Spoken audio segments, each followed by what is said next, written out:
Good morning, everybody. I'm Roger Victory, State Senator for the 31st District right here in Ottawa County. It's just great to invite everybody to see us here at Victory Farms. This is a family operation with other family members and make it happen with other number of team members too.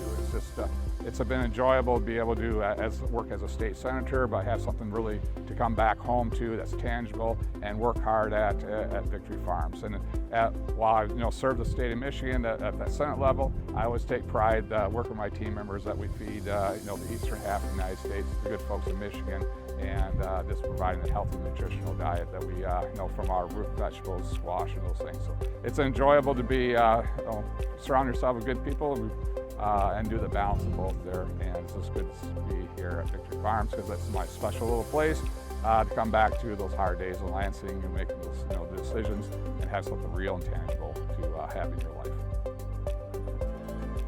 These are gold beets we have right here. They are actually are going to be trimmed up. The reason the trimming, they were harvested actually back in November. They've been in cold storage where we've been sleeping for that period of time.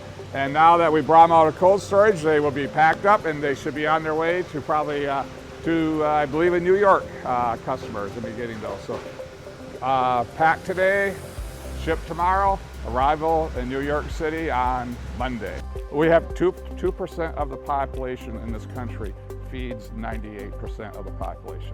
Well, technically it's 2% feeds the 100%, so on that component. And that's where something that we lost, used to be a lot more participation when it comes to agriculture. So it's something that it is very concerning that we have that 2% to be involved in the process and given the tools, because if we lose that 2%, we can't shrink that anymore. That's very critical. If we want a viable, safe food system produced here in the United States, we want to make sure we preserve that 2%, and I wouldn't mind even expanding to 3%. So what we have here is most of the plants have been planted so far, but this is celeriac or celery root, and probably another 3 weeks or 2 weeks they'll be transplanted out in the field there. So we were in the greenhouse earlier and we saw some of the transplants. These are the leek. They are all been planted. They were generated, started the growth in the greenhouse, and we've been transplanted out here for about 3 weeks. And harvest will begin on these, and I would say right around the mid-August area. A lot of these are shipped and right here in the state of Michigan in the Midwest.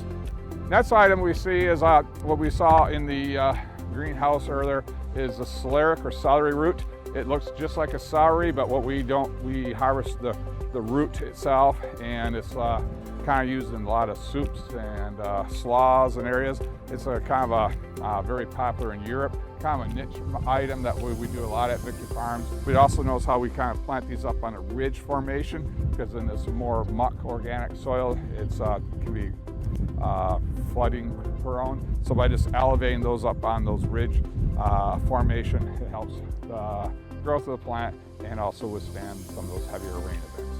Irrigation in our line of work is very important, and that's why when we work on policy at the state level on water withdrawal, making sure we have that sound voice and practical voice on how water is used in agriculture. And again, as we irrigate, it stays right in this footprint of this farm.